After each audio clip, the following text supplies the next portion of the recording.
¿Qué hacemos cuando vienen los momentos de dificultades?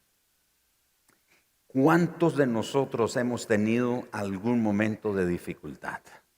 ¿Cuántos quizás hoy mismo estemos enfrentando algún tipo de dificultad? ¿Cómo hacemos? ¿Qué podríamos hacer para enfrentar las dificultades? Las dificultades están a la orden del día. Usted y yo no nos podemos levantar una mañana y decir, hoy no quiero dificultades. Es imposible.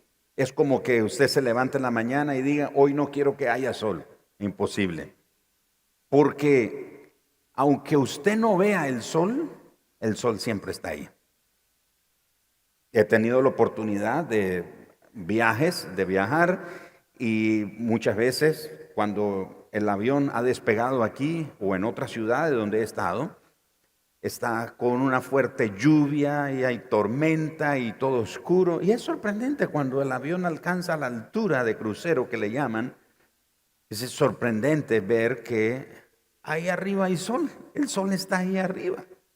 Pero aquí abajo no vemos el sol.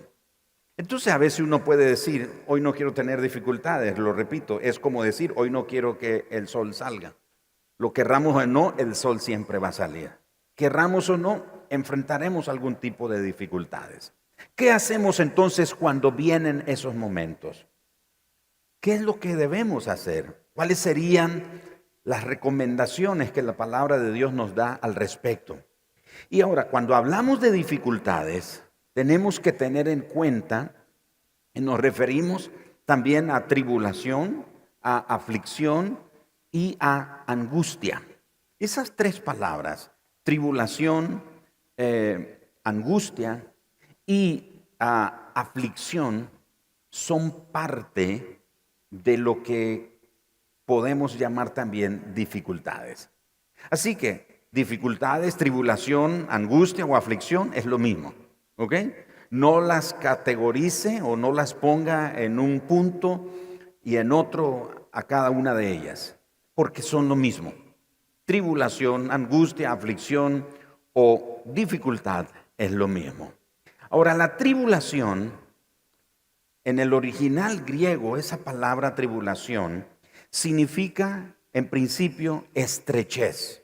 Cuando estamos en un momento de tribulación, es un momento de estrechez. Y esa estrechez es en todo el sentido de la palabra. Puede ser a veces un espacio bien reducido donde uno vive. Nosotros, mi familia y yo, por 14 años rentamos casa donde vivir. Y uno de los lugares más difíciles que nos tocó vivir era un cuartito tan pequeño. Teníamos a Gerald y a Keren únicamente en ese momento. Y yo no sé cómo sobrevivimos. De hecho, estando en ese lugar, yo tuve como un colapso. Me llevaron al hospital, me dio ataques al corazón, taquicardia, todas esas cosas. Se me bajó la presión, me puse todo lo que usted se puede imaginar. Fui al hospital, me hicieron un chequeo, etcétera. Y el doctor dijo, no, está bien, no tiene nada.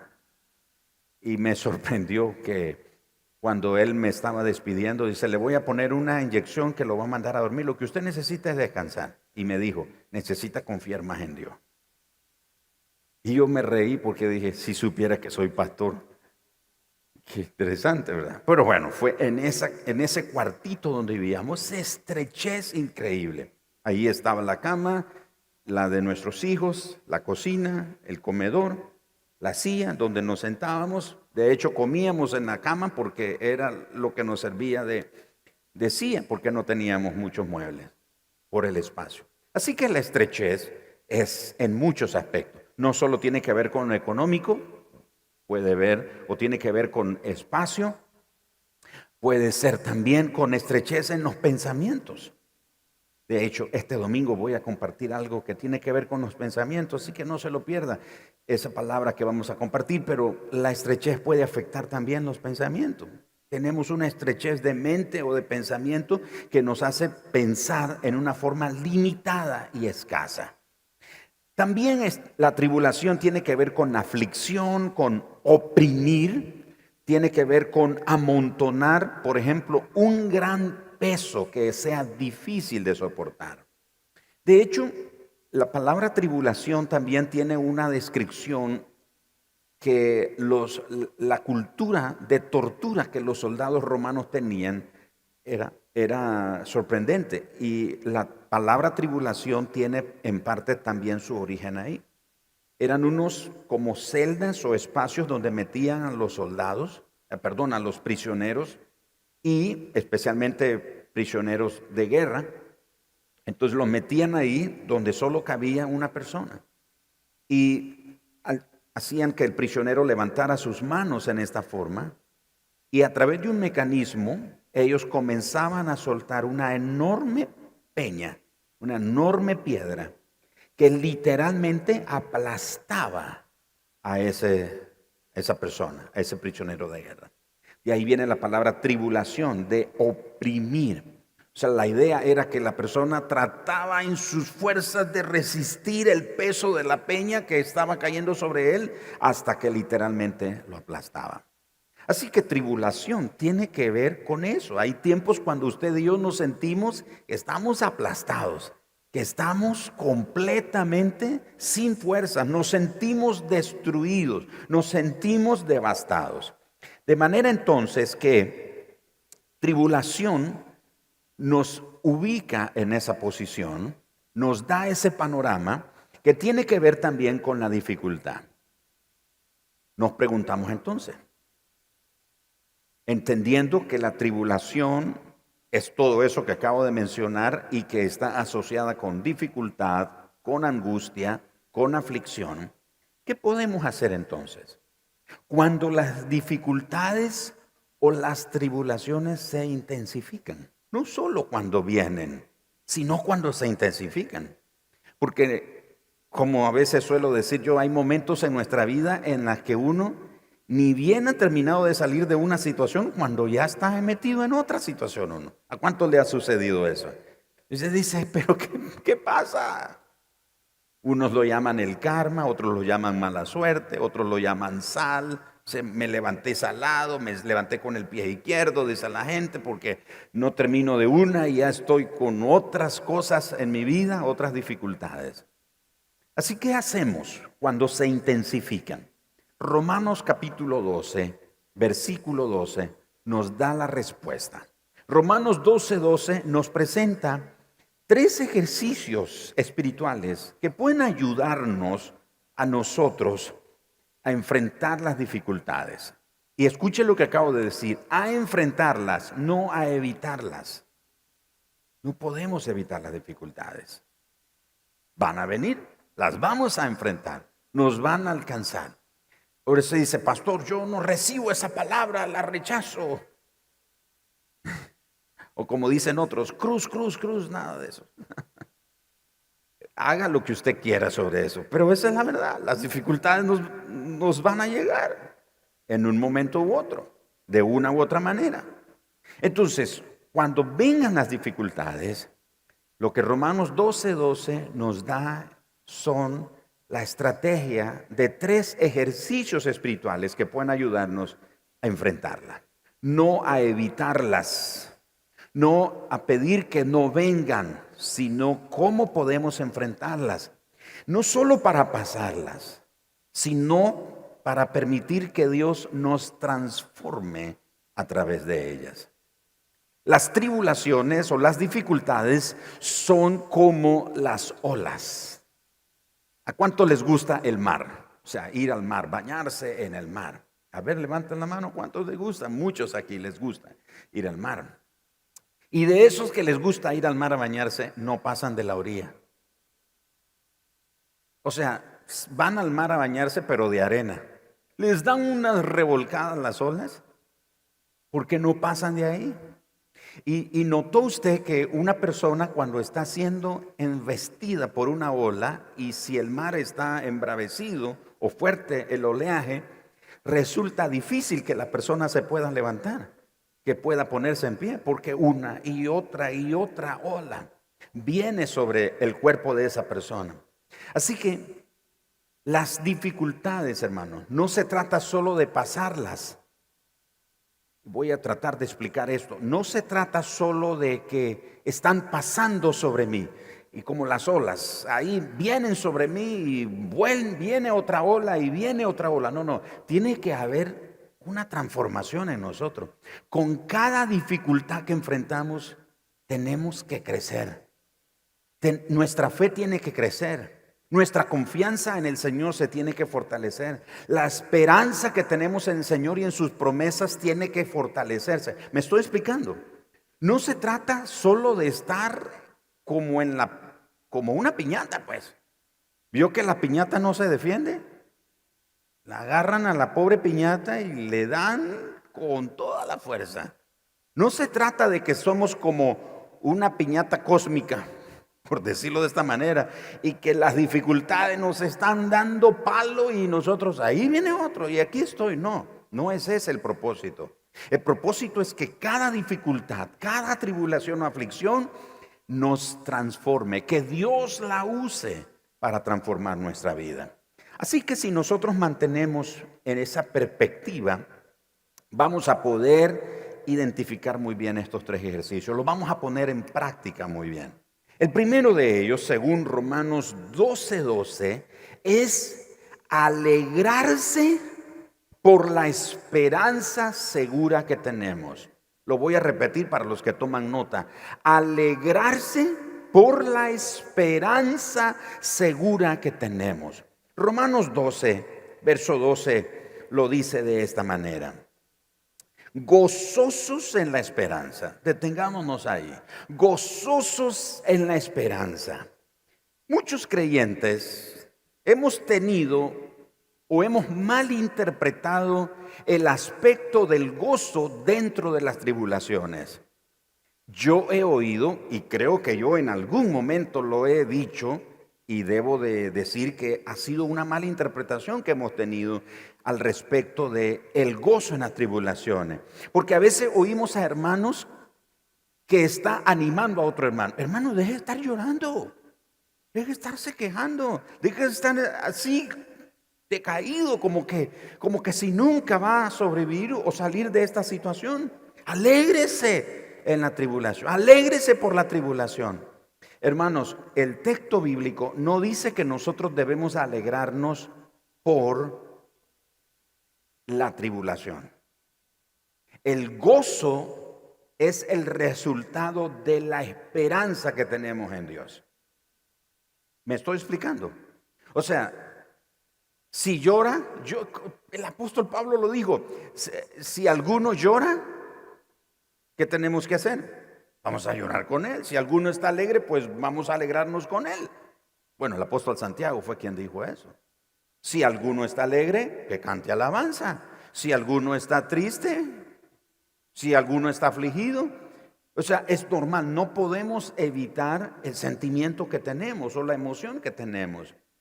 Pero es un error decirle a otro hermano, vamos hermano, quite esa cara de esa tribulación, alégrese, sonría, vamos, y le hacemos una sonrisa al hermano.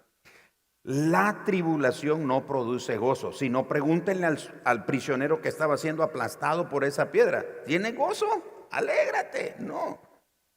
Lo que le produce el gozo al creyente es la esperanza que tiene en Dios. Y ese gozo que le provoca, la esperanza que tiene en Dios, es lo que le permite tener una actitud diferente en medio de la tribulación. Entonces, la próxima vez que usted esté en una tribulación, en una dificultad y se sienta afligido, preocupado, es normal. Lo que no es normal es que usted se quede el resto de su vida ahí. Lo que no es normal es que usted pierda de vista que usted tiene una esperanza en Dios. Y esa esperanza en Dios es viva. Esa esperanza en Dios es eficaz. Y esa esperanza es la que le tiene que producir gozo en su corazón. Por eso dice el versículo 12, gozosos, ¿en qué cosa? Díganlo conmigo, gozosos en la esperanza. Y el apóstol Pablo nos enseña que la esperanza no es un sentimiento o un anhelo que tenemos, es una persona, y esa persona se llama Jesucristo. Después en vosotros, la esperanza de gloria. ¿Quién? Cristo. Cristo es en nosotros la esperanza de gloria. Así que, mis hermanos, ha sido un error pensar que debemos de gozarnos en la tribulación o pensar que la tribulación me tiene que producir gozo. ¿Cuántos se han dado un martillazo en el dedo? ¿Cuántos se tropezaron y se pegaron con el dedo chiquito del pie? ¿Y cuántos en ese momento dijeron, aleluya, gloria a Dios, santo vive, qué sé yo? No, si en ese momento usted tenía ganas de, usted sabe. O sea, lo menos que tuvo en ese momento fue un pensamiento de gozo. ¿Sí o no? Lo menos que tuvo fue en ese momento un pensamiento de gozo. Porque la tribulación, eso es lo que hace, nos produce aflicción. Pero el creyente tiene una estrategia que viene de parte de Dios. Mi esperanza en Dios me da gozo. ¿Por qué? ¿Por qué usted está alegre? ¿Por qué usted está agradecido? ¿Por qué no se está quejando en su tribulación? Le pregunta a la gente. No, si a mí me pasara lo que le está pasando a usted, yo ya me hubiera vuelto loco o ya me hubiera hecho, quién sabe yo qué cosa hubiera hecho con mi vida si me estuviera pasando lo que le pasa a usted. Pero lo veo a usted, le dice la gente, y lo veo tranquilo, lo veo feliz, lo veo agradecido, no se está quejando, no se está lamentando. La gente no entiende que usted, no es que usted no está sintiendo dolor, lo está sintiendo, solo que hay algo que es más fuerte que el dolor, hay algo que es más fuerte que la angustia, hay algo que es más fuerte que la dificultad, es la esperanza que usted tiene en el Señor. Y su esperanza es la que lo anima a seguir adelante. Así que, alégrese, gócese, regocíjese, no por la prueba, sino por la esperanza que tiene en Dios. Amén. Ahora, los que no tienen esperanza, entonces ellos sí que están en serias dificultades. Lo repito, alégrese, gócese, regocíjese, no por la prueba, sino por la esperanza que tiene en Dios. El segundo ejercicio que nos puede ayudar a enfrentar con la actitud correcta la dificultad, la tribulación, etcétera, es tener paciencia en medio de las dificultades. Tenemos que admitir que paciencia es algo que a muchos nos hace falta. Y paciencia es algo que hay que añadir. El apóstol Pedro dice que teniendo una esperanza viva que el Señor nos ha dado, tenemos que añadirle a la fe. Comienza con la fe, pero añádanle a la fe paciencia, dominio propio, amor. No es un asunto solo de fe, es un asunto que le tenemos que agregar a nuestra fe otros ingredientes y uno de ellos es la paciencia. Ahora, el asunto es que la paciencia solo se puede adquirir pasando prueba. Así que voy a hacer una pregunta. ¿Cuántos aquí quieren que el Señor los llene de paciencia? Ustedes necesitan arrepentirse, hermano.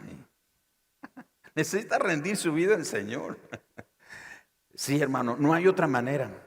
No hay otra manera de obtener paciencia más que a través de la prueba, a través de la dificultad. ¿No dice también el apóstol Pedro que la fe, mucho más preciosa que el oro, tiene que ser probada?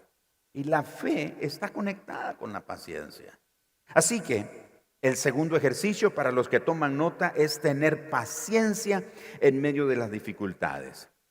Así que ya que podemos gozarnos en la esperanza, entonces podemos tener paciencia en la tribulación.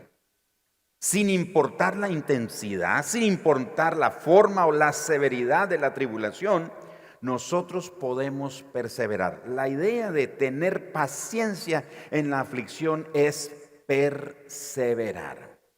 Es perseverar. Ahora, puesto que tenemos una certidumbre perfecta acerca del desenlace de nuestra vida, nosotros tenemos que aprender a tener paciencia en las dificultades. Así que en una dificultad, en una aflicción, un quebranto, etcétera, la palabra del Señor nos enseña que tenemos que tener paciencia. La segunda parte del versículo 12 de Romanos 12, sufridos en la tribulación. Esa palabra sufridos no es como, ay, pobrecito yo, ay, ¿qué voy a hacer?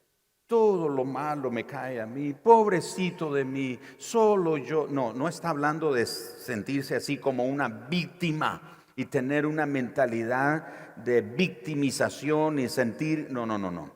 Ahí sufrido, el énfasis es ser alguien perseverante. La idea de sufrido ahí entonces tiene que ver con alguien que es perseverante, que aprende a ser paciente en medio de la aflicción. Muchos queremos que todas las cosas sean como las Maruchan. Las metemos en el microondas, les damos unos segundos y listo para comer. Pero lamentablemente así no son las cosas en nuestra relación con Dios. Tenemos que aprender a ser pacientes en medio de la tribulación. Y precisamente por el hecho de saber que tenemos una perfecta certidumbre por causa de la esperanza que tenemos en Dios, sabemos cuál es el final de nuestra vida. No debemos estar angustiados y preocupados cómo va a ser el final de nuestra vida, porque tenemos una perfecta certidumbre. Romanos capítulo 8, versículo 35 al 39 nos da ese panorama de la certidumbre perfecta que tenemos al final de nuestros días. Dice, ¿quién nos separará del amor de Cristo? Y noten de nuevo la palabra, tribulación, angustia o persecución o hambre o desnudez o peligro o espada, como está escrito, por causa de ti somos muertos todo el tiempo, somos contados como ovejas de matadero. Antes, en todas estas cosas, somos más que vencedores por medio de aquel que nos amó, por lo cual estoy seguro, noten esa certidumbre de Pablo. Estoy seguro. No es que me parece, no es que creo, no es que tengo la leve sospecha, no es que el don de sospecha lo tengo activado.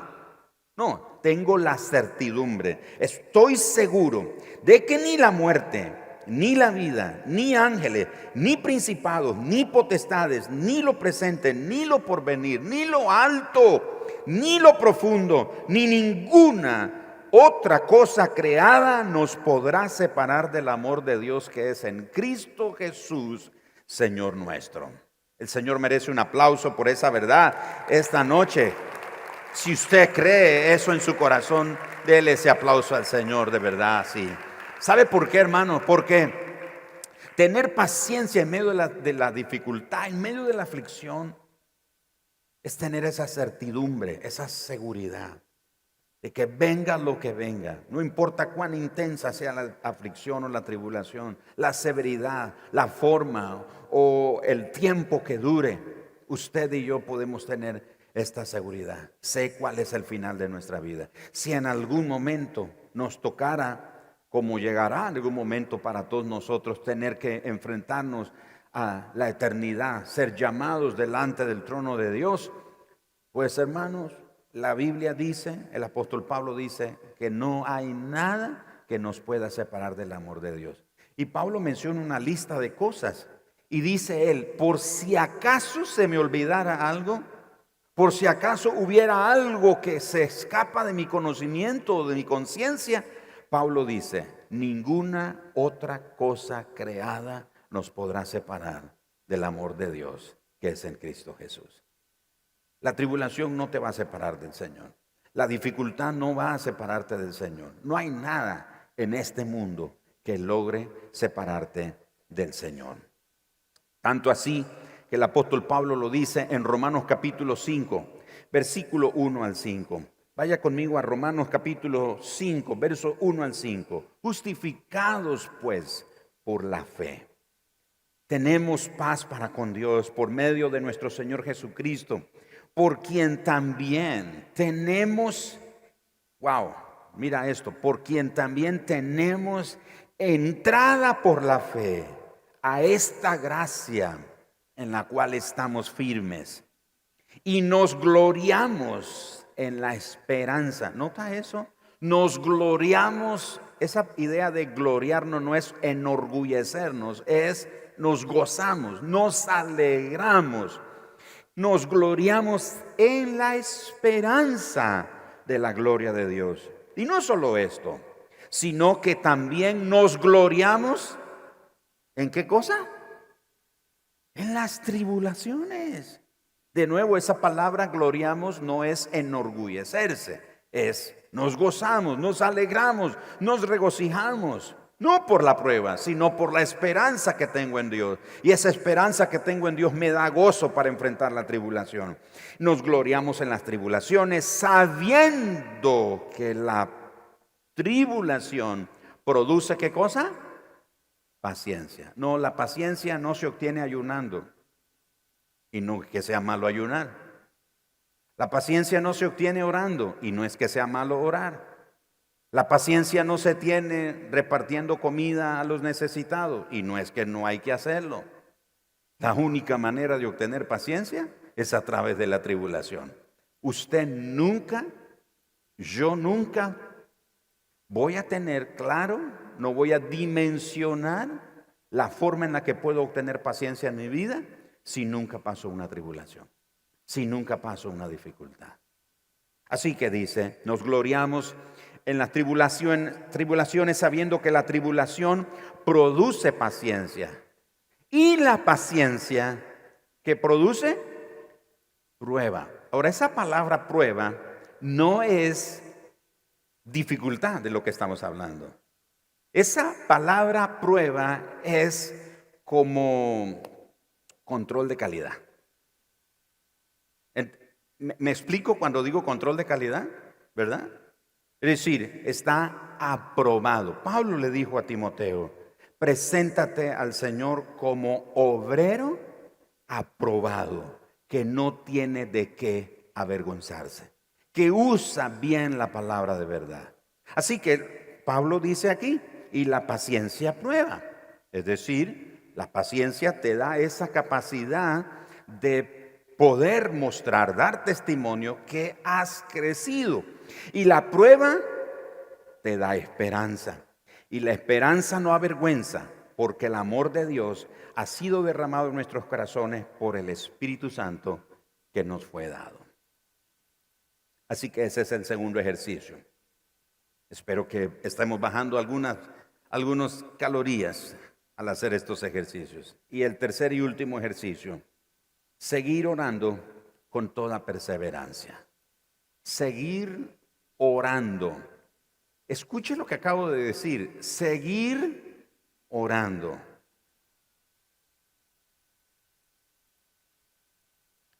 No es lo mismo oír que escuchar. Oír es la facultad física de oír un ruido. Escuchar es prestar atención. Así que escuche lo que acabo de decir. Seguir orando. Seguir orando quiere decir que ya tengo un estilo de vida de oración. El asunto es que algunos nos volvemos a la oración cuando estamos en la dificultad. ¿No es cierto? Pasa la dificultad y ya nos olvidamos de orar. Yo me acuerdo, 2018, me operaron de vesícula. Sí, me extrajeron la vesícula.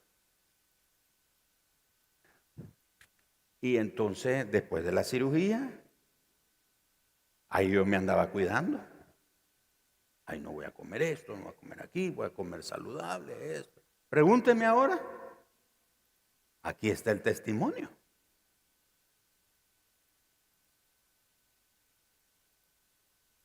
¿Qué significa? Que yo cuidé mi alimentación, me esforcé en mi alimentación por el momento. El doctor dijo, ahora usted ya no tiene vesícula. Y la vesícula es el que filtra la grasa. Así que si usted no tiene vesícula, toda la grasa se le va a quedar. Dice, no, yo tengo que cuidarme. Pipiancito cocido. Nada de nacatama. El otro día el pastor Edén me regaló una tamuga, me la comí. Me invitaron el otro día a unos nacatamales. Vino el pastor Lalo y me dice, llévame a Granada a comer vigorón. Me comí mi vigorón. Porque es mal testimonio traer un invitado y no comer vigorón con él. ¿Me estoy explicando, hermano? O sea, muchos en la oración nos volvemos a ella en la dificultad. Pasa el calor de la dificultad y ya nos olvidamos. Pero no estoy hablando de eso. El texto no está hablando de eso. El texto dice, sigue orando. En otras palabras, cultiva un estilo de vida de oración. La segunda o tercera parte del versículo 12 de Romanos 12 dice, constantes en la oración. Así que uno de los propósitos por los cuales el Señor permite que sus hijos pasemos dificultades es precisamente acercarnos a Él. Dios tiene como propósito acercarnos a Él. En una tribulación lo que Dios quiere es que nos acerquemos a Él, pero que nos quedemos con Él. Wow, y esto es tremendo. Miren, wow, más bien sí, mire y escuche. ¿Se acuerdan lo que dice el Salmos 91? El que habita, ¿dónde? Al abrigo del Altísimo morará. Esa palabra habita y morará habla de ser constante, habla de ser perseverante, habla de establecerse. Así que cuando el Señor nos enseña aquí que debemos de ser constantes en la oración, la idea es ser perseverante, es morar, es habitar, es quedarnos, ser firmes en ese estilo de vida. Porque Dios quiere, a través de la tribulación, que nos acerquemos a Él. Así que el creyente que tiene la fortaleza en su vida para preservar o perseverar en las tribulaciones, las pruebas, la adversidad, etcétera, es aquel creyente que tiene un estilo de vida de oración, no una costumbre ocasional de oración. Es alguien que tiene un estilo de vida, no es una costumbre ocasional, es perseverante. Y constante, la palabra constante, la palabra perseverar, literalmente significa ser fuerte, perseverar en dirección a una cosa o a alguna cosa. Es ser continuamente constante con una persona, es persistir, es estar en pie, es soportar. De hecho, han habido creyentes, hermanos, que a veces a mí me dicen, pastor, yo no sé cómo oran. Dice, porque a mí después de 5 minutos ya no sé qué orar. Bueno, no dicen que no sé qué orar, dicen no sé qué pedir. Porque para ellos la oración es un momento de pedimentos. La oración es para pedir. Incluye peticiones, pero no es la oración solo para peticiones. La oración es para establecer una vida de comunión con el Señor. Es para establecer una vida de relación cercana con Él. Pero entonces la idea de ser constante en la oración es alguien que habita, mora, se queda, se establece, es perseverante, es firme en la oración. No es que ocasionalmente llega a tener tiempo de oración. Su vida es una vida de oración. Así que cada uno de estos ejercicios que le he mencionado hoy, cada uno de ellos le ayuda al otro. Van de la mano. Si nuestra esperanza está tan asegurada que nos causa gozo, entonces vamos a ser perseverantes en las aflicciones. Y si somos perseverantes en las aflicciones, vamos a orar con toda naturalidad. De hecho, me dijo un anciano pastor, ministro, ya está con el Señor él. Él me dijo, Gerardo, él dijo, tú sabes que se puede conocer el nivel de intimidad o nivel de oración de una persona escuchándola orar. Y por eso algunos cuando nos ponen a orar nos da canillera. Hermano, por favor, ore en el grupo. Hermano, diga la oración. ¿Qué tiene que ver esto con la oración? Y porque así yo he visto. Hermano, por favor. Y me hacen así. ¿Y qué es esto? Sí, lo sé que me están diciendo. No puedo hablar porque no es cierto. Ay, hermano, es que cuando me ponen a orar se me nublan los ojos y siento que me pierdo la conciencia. Este hermano se llamaba Slin Thompson. Y Slin Thompson me dijo de la oración varias cosas. Dos de ellas que nunca olvido dijo, el día que te sientas bien es porque alguien está orando por ti. El día que te sientas mal es porque nadie ha orado por ti. Pero él dijo, el día que tú te levantes y te sientes bien, gente ha estado orando por ti. Y otra de las cosas que me dijo él fue, puedes conocer el nivel o la profundidad de intimidad de una persona a través de su oración. Entonces podemos oír a alguien orar y no es que uno está poniéndole más atención a la oración, es que usted está en momentos a veces y alguien está dirigiendo la oración o dirigiendo una oración por lo que sea, acción de gracias por la comida, dando gracias a Dios por que el Señor sanó a un enfermo o está visitando a un enfermo, qué sé yo, y ora y aquel lugar se llena de la presencia de Dios. ¿Me estoy explicando?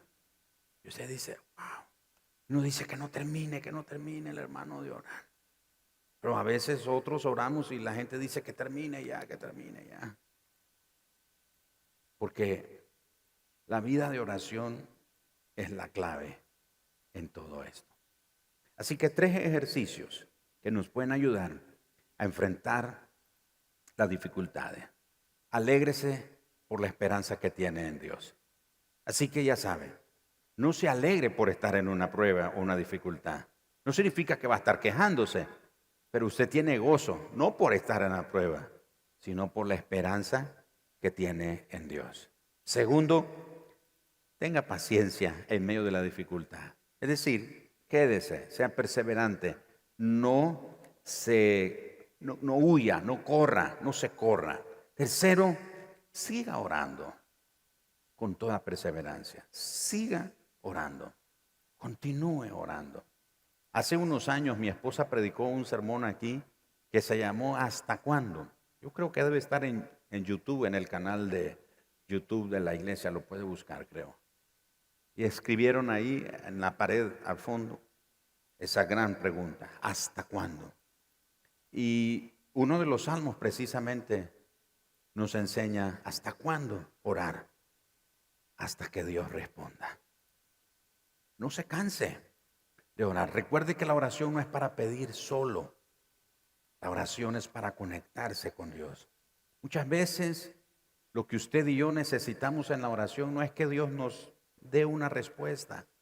Lo que necesitamos es su presencia en nuestra vida.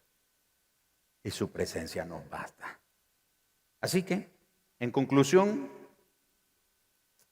en la esperanza, regocíjese. En la tribulación, esté firme. Y en la oración, persevere. Sea de ese tipo de creyente que se agarra del Señor, de la promesa del Señor, y en medio de las dificultades que pueda enfrentar, tiene una perspectiva completamente diferente. Así que hay tiempos cuando usted puede sentirse como Elías. Elías, ¿se acuerdan? Está metido en una cueva. ¿Y qué haces aquí, Elías? Y Elías dice, Señor, han matado a todos tus profetas, solo yo he quedado, Señor. Y el Señor dice, no, tú no eres el único. Se echó debajo de un árbol, un arbusto, arbusto ahí, y Elías se quiso morir. Jeremías fue otro que dijo: Señor, yo hubiera sido mejor un abortivo. Qué terrible el día que le anunciaron a mis padres: hijo varón te es nacido. Dijo: ¿por qué no me fue el vientre de mi madre? ¿Por qué no fue mi sepulcro? Dijo Jeremías. ¿Por qué menciono eso? Porque como Elías, dice Pablo, dice Santiago de Elías, Santiago dice de Elías que Elías fue sujeto a pasiones como nosotros. Así que si se ha sentido triste, está bien, pero lo que no está bien es que se quede ahí, porque usted tiene una esperanza, y la esperanza que usted tiene es viva. Alguien dice amén. Y eso te debe llenar de gozo en la tribulación. Como Pablo también dijo: derribado pero no destruido, ahí en el piso pero nunca abandonado. Qué convicción, qué perspectiva de la manera en la que Dios trabaja con nosotros. Ponga sobre sus pies esta noche y ahora presente delante del Señor la dificultad que hoy puede estar pasando. Preséntela delante del Señor. Sea una dificultad, una tribulación, una aflicción, una angustia, una preocupación, no sé. Por favor, levante sus manos en esta forma. En esta forma, mira, en esta forma. Y preséntale al Señor tu dificultad, tu estrechez, tu opresión que sientes en tu corazón, en tu vida. Preséntalo delante del Señor. Y di: Señor, dame las fuerzas que necesito. Ayúdame a poner en práctica estos ejercicios espirituales para poder enfrentar la dificultad.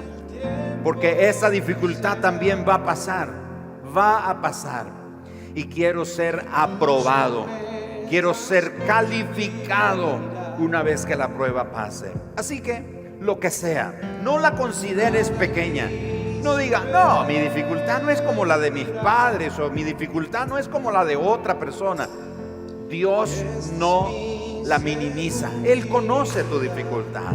Así que preséntala a Él y pídele a Él que a través de ese proceso, ese momento, te transforme, crezcas más, lo ames más, te parezcas más a Él, su carácter en Él sea impregnado, su fragancia sea impregnado en tu vida.